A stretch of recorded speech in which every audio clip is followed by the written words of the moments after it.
A very good morning to all my dear viewers. Welcome to my YouTube channel. This is Arun Reddy here. In today's class, I would like to explain 2019 question paper of Rani Channamma University Management Account case study. It is on comparative balance sheet or comparative asset and liability ಅಂತ ಕರಿತೀವಿ. ಇಲ್ಲಿ ಏನು ಕೇಳಿದ್ರೆ ನೋಡಿ, comparative statement, comment on liquidity, financial condition and overall position of a company. This is asked in the year 2019. So notice statement of asset and liability is given 2017-18. So share capital 8 lakh, first year and second year 8 lakh, reserve and surplus. ಈ ರೀತಿ separate ಆಗಿ balance sheet ಕೊಟ್ಟಿರ್ತಾರೆ. ಇಲ್ಲಿ ಏನು ಬಿಡಿಸ್ಬೇಕು ಅಂದ್ರೆ ನಾವು comparative balance sheet ಬಿಡಿಸ್ಬೇಕು. ಸಪ್ರೇಟ್ ನೋಟ್ ಟು ಅಕೌಂಟ್ ಕೊಟ್ಟಿರ್ತಾರೆ, ಎಲ್ಲನೂ ಡೀಟೇಲ್ ಆಗಿ ತೊಗೋಬೇಕು. ಸೊ ಈ ಕಂಪೇರೇಟಿವ್ ಬ್ಯಾಲೆನ್ಸ್ ಶೀಟ್ ಬಿಡಿಸ್ಬೇಕು ಅಂದರೆ ನಾವು we have to remember one thing. So two words we have to calculate very clearly. ಎರಡು ವರ್ಡನ್ನು ನಾವು ಇಲ್ಲಿ ಕಂಡುಹಿಡಬೇಕು. ಒಂದು either increase or decrease in amount. First ಏನು ಕಂಡು ಹಿಡ್ಕೋಬೇಕು, either increase or decrease in amount ಕಂಡು ಹಿಡ್ಕೋಬೇಕು.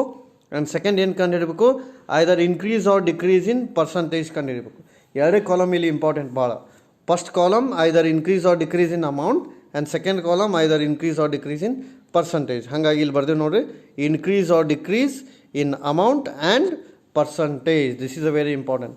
ಕಾಮನ್ ಸೈಜ್ ಬೇರೆ, ಕಂಪೇರೇಟಿವ್ ಬೇರೆ. ಕಂಪೇರೇಟಿವ್ ಕೇಳಿದಾಗ ಎರಡು ಕಾಲಮನ್ನು ನಾವು ಬಿಡಿಸ್ಬೇಕು. ಒಂದು increase or decrease in amount, ಎರಡನೇದು increase or decrease in percentage. So ಇದ್ರ ಫಾರ್ಮುಲಾ ಹೇಳ್ತೀನಿ ನೋಡಿ, ನೆನ್ಪಿಟ್ಕೊಳ್ಳಿ, ಭಾಳ ಸಿಂಪಲ್ ಇದೆ. First increase or decrease in amount ಕಂಡುಹಿಡಬೇಕು ಅಂದ್ರೆ first year second year amount ಕೊಟ್ಟಿರ್ತಾನೆ. So what is your duty, second year minus first year ಮಾಡಬೇಕು. Second year minus first year ಮಾಡಿದಾಗ either amount is increase or decrease. Increase ಇತ್ತಂದ್ರೆ plus ಒಳಗೆ ಬರೀಬೇಕು, decrease ಇತ್ತಂದ್ರೆ minus ಒಳಗೆ ಬರೀಬೇಕು. So second year minus first year ಮಾಡಿದಾಗ amount increase ಅಥವಾ ಡಿಕ್ರೀಸ್ ಗೊತ್ತಾಗುತ್ತೆ. ಆಮೇಲೆ ಲಾಸ್ಟ್ ಪರ್ಸಂಟೇಜ್ ಕಂಡುಹಿಡಬೇಕಾದ್ರೆ what is our formula, simple thing, increase or decrease in amount divided by previous year amount into 100. This formula is very important. Increase or decrease in amount divided by previous year amount ಅಥವಾ first year amount ಅಂತ ಕರಿತೀವಿ ನಾವು. Previous year amount into 100. ಈಗ ನಾವು ಬಿಡಿಸೋಣ, ಒಂದೊಂದೇ ಈಸಿಯಾಗಿ ಬರ್ತೈತಿ. ಈಕ್ವಿಟಿ ಆ್ಯಂಡ್ ಲಯಬಿಲಿಟಿ ಬರೀಬೇಕು. ಬ್ಯಾಲೆನ್ಸ್ ಶೀಟ್ ಫಾರ್ಮ್ಯಾಟ್ ಸೇಮ್ ಇರ್ತೈತಿ. So share holders fund first share capital ತೊಗೋಬೇಕು, ಸ್ಪ್ಲಿಟ್ ಮಾಡಿ ಬರೀಬೇಕು ಎಲ್ಲನೂ ಪ್ರತಿಯೊಂದೂ. So first equity share capital ಕೊಟ್ಟಾರ 6 ಲ್ಯಾಕ್ ಮತ್ತು 6 ಲ್ಯಾಕ್. ನೋಡಿ ಇಲ್ಲಿ ಫಸ್ಟ್ ಇಯರು 6 ಲ್ಯಾಕ್ ಅದ, ಸೆಕೆಂಡ್ ಇಯರು 6 ಲ್ಯಾಕ್ ಅದ. ನೋ ಇನ್ಕ್ರೀಸ್ ನೋ ಡಿಕ್ರೀಸ್, ಹಾಗಾಗಿ ಏನೂ ಬರೋಂಗಿಲ್ಲ.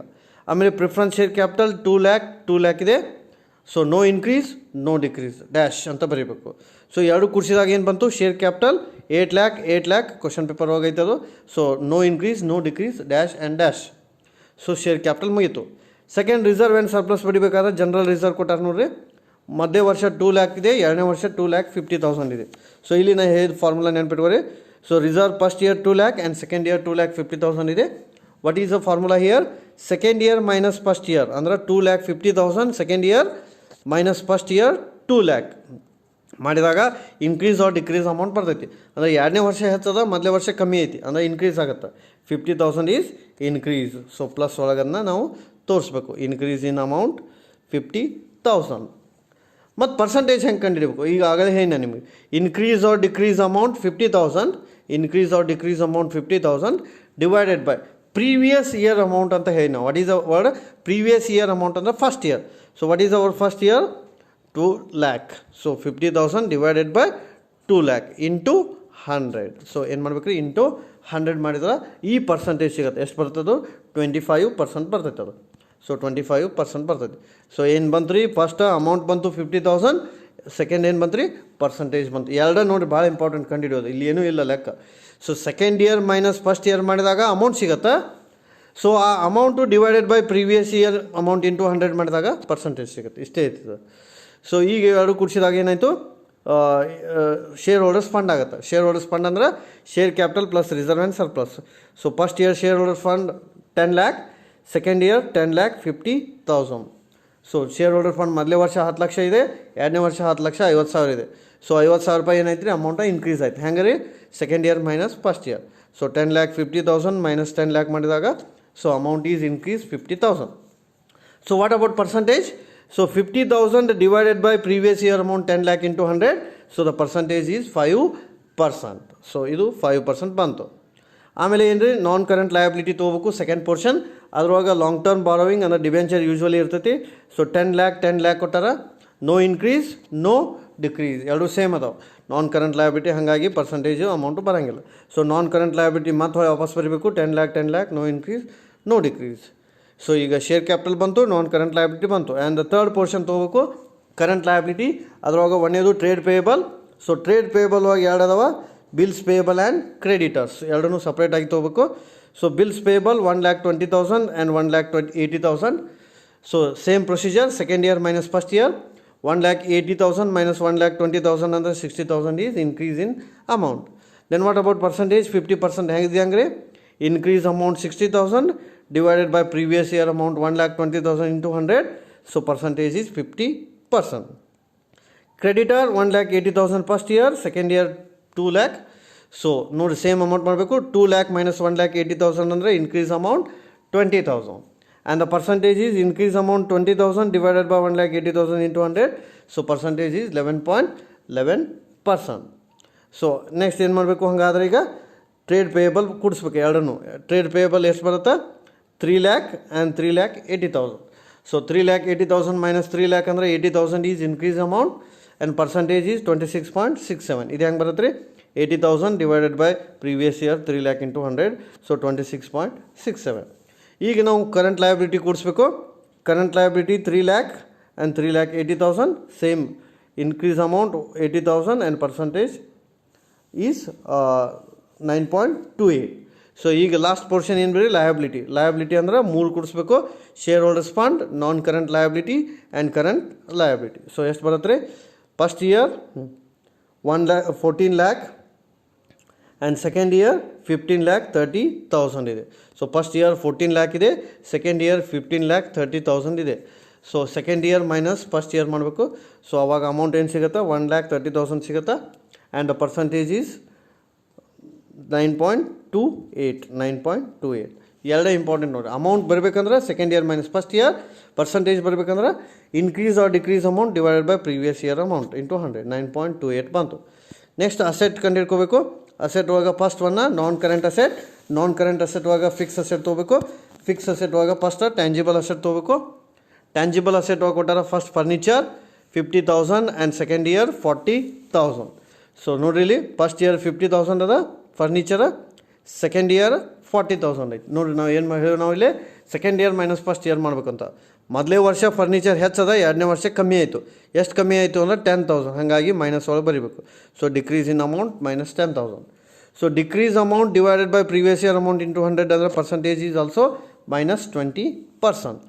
Plant and machinery 5 lakh and 4 lakh. Here also plant and machinery decrease minus 1 lakh and percentage minus 20. ಇದು ಹೆಂಗಂದ್ರೆ minus 1 lakh divided by 5 lakh into 100. ಆಮೇಲೆ land and building first year 5 lakh ಇದೆ and second year 6,30,000 ಇದೆ. So ಇಲ್ಲಿ ಏನಾಯಿತು? Increase ಆಯಿತು 1,30,000. ಹೆಂಗಂದ್ರೆ 6,30,000 minus 5 lakh. So ಈ increase amount 1,30,000 divided by previous year amount 5 lakh into 100 ಮಾಡಿದಾಗ ಪರ್ಸೆಂಟೇಜ್ 26. ಸೊ ಈಗ ಮೂರು ಕೂಡಿಸ್ಬೇಕು. ಮೂರು ಕೂಡಿಸಿದಾಗ ಟ್ಯಾಂಜಿಬಲ್ ಅಸೆಟ್ ಬರುತ್ತೆ. First year 10,50,000 and second year 10,70,000. So ಮಾಡಿದಾಗ ಇನ್ಕ್ರೀಸ್ ಅಮೌಂಟ್ ಎಷ್ಟು ಬಂತು? 20,000 ಆ್ಯಂಡ್ ಪರ್ಸೆಂಟೇಜ್ ಈಸ್ 1.90. ಆಮೇಲೆ last portion current asset portion ಇರುತ್ತೆ. ಕರೆಂಟ್ ಅಸೆಟ್ ಪೋರ್ಷನ್ ಆವಾಗ ಮೊದಲೇದು ಕರೆಂಟ್ ಇನ್ವೆಸ್ಟ್ಮೆಂಟ್ ತೊಗೋಬೇಕು. Current investment first year 80,000 and second year 1 lakh. Here also 1 lakh minus 80,000 ಅಂದರೆ 20,000 is increase amount and the percentage is 20,000 divided by 80,000 into 100, 25%. ಆಮೇಲೆ inventory 1 lakh and 1,20,000 ಇದೆ. So increase inventory 20,000 and the percentage is 20%. ಹೆಂಗಂದ್ರೆ 20,000 divided by 1 lakh into 100, 20%. Then the trade receivable. So trade receivable 1,50,000 and 2 lakh. So increase amount 50,000 and the percentage is 33.33. So ಇದು ಹೆಂಗಂದ್ರೆ 50,000 divided by 1,50,000 into 100 ಅಂದರೆ 33.33% ಬಂತು. ಆಮೇಲೆ cash 20,000 and 40,000 is there. So 20,000 and 40,000 ಅಂದರೆ cash ಕೂಡ ಏನಾಯಿತು? Increase ಆಯಿತು. 20,000 cash is increase. How? 20,000 40,000 ಅಂದರೆ 20,000 ಇನ್ಕ್ರೀಸ್ ಆಯಿತು. Percentage is 10%. 20,000 ಡಿವೈಡ್ ಬೈ 100% ಬರ್ತೈತೆ ಅದು. ಆಮೇಲೆ ಕರೆಂಟ್ ಅಸೆಟ್ ಅಂದರೆ ಒಟ್ಟು ಕೂಡಿಸ್ಬೇಕು. ಕರೆಂಟ್ ಅಸೆಟ್ ಎಷ್ಟು ಬಂತು ರೀ? 3,50,000 ಆ್ಯಂಡ್ 4,60,000. ಸೊ ಮೊದಲೇ ವರ್ಷ 3,50,000 ಇದೆ, ಎರಡನೇ ವರ್ಷ 4,60,000 ಇದೆ.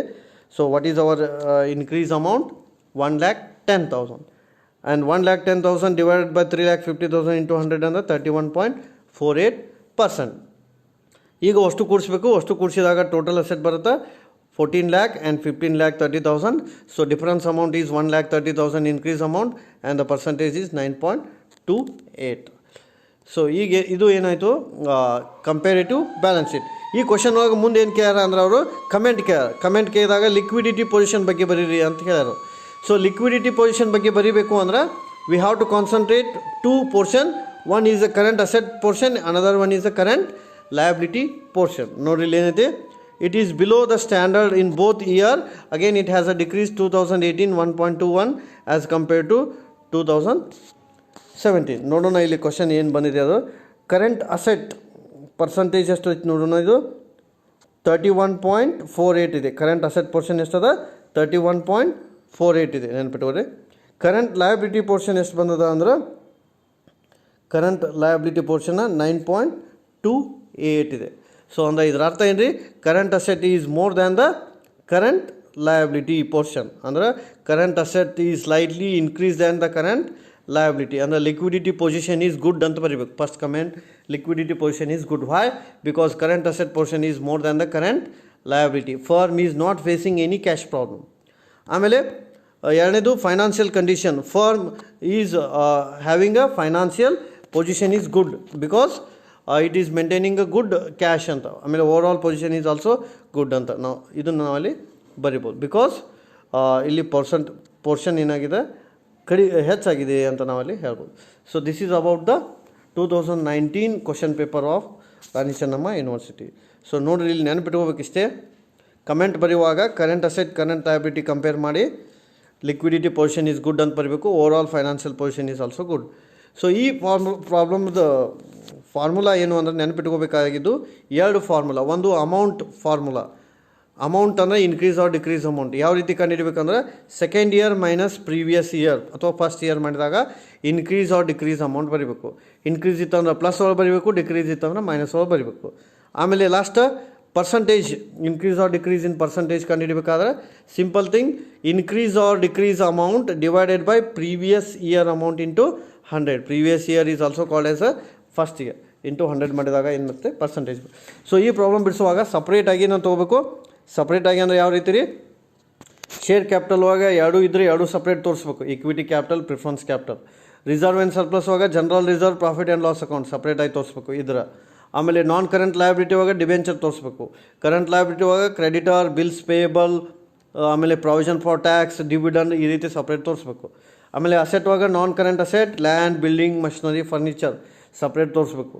ಆಮೇಲೆ ಕರೆಂಟ್ ಅಸೆಟ್ ಒಳಗೆ cash, debtors, bills receivable, inventory ಇವೆಲ್ಲ ಸಪ್ರೇಟಾಗಿ ತೋರಿಸಿ ಪರ್ಸಂಟೇಜ್ ತೋರಿಸ್ಬೇಕು. ಕನ್ಸಾಲಿಡೇಟ್ ಅಮೌಂಟ್ ಬರೀಬಾರ್ದು, ಈಚ್ ಅಸೆಟ್ ಆ್ಯಂಡ್ ಲಯಬಿಲಿಟಿನ ಬರೀಬೇಕು. ಯಾಕಂದರೆ ಈ ಸಬ್ಜೆಕ್ಟ್ ನಿಂತಿರೋದೇ each asset or liability analysis. Okay, this is for the year 2019 question paper of management accounting.